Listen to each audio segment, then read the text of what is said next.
Mary Willis, and I currently own Noni's House Boutique, and I've been in business for 17 years at one location and 7 years at our second location. My mother and I opened the original location 17 years ago together. It was a great adventure, and we started with the one location. We called it Miracle Number 1. Second location, we called it Miracle Number 2.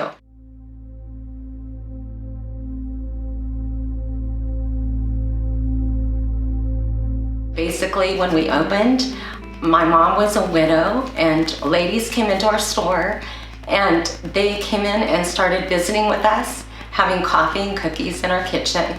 And if they wanted to buy something, they did. But a lot of times, at the end of the day, they didn't buy anything, and that was quite all right. So we had a lot of fun. We loved on these ladies, got acquainted with them.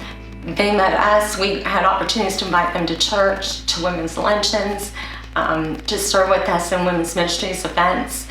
And from that, we also started to give back. When we bought our property at the Clovis location, we have a 2-car garage on the property that for the last 17 years had our women come there on Wednesdays, and it's not uncommon for them to be out there from about 9 o'clock to 12 in the afternoon.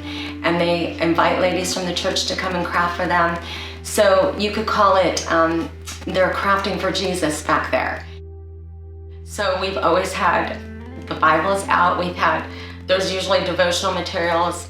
It was not uncommon for women to come in and us to say, oh, do you own a Bible?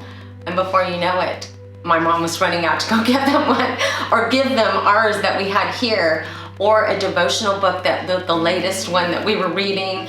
And she'd be like, well, Mary Ellen, I gave that away. You know, it was like, because the women would come in and they wouldn't know anything about God, and they didn't have any tools. It's obviously hard at times. I mean, retail is difficult. The landscape of retail has changed dramatically. People are shopping online. And so there's a lot of prayer that goes into what we do. And of course, for myself personally, I get up at the crack of dawn. And I'm like, the very first thing I do is pray. And so everything's bathed in prayer, and there's a lot of trust. It's worked for 17 years plus. So I think that it's really important to have priorities and church attendance. Even when I'm just dog tired, and I used to work like 6 days a week for like over 13 years, but I never did not show up to church.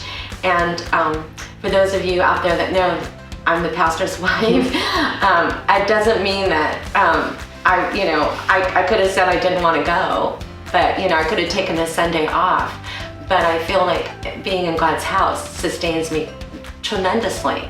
And I feel like if you keep those priorities straight, God honors that.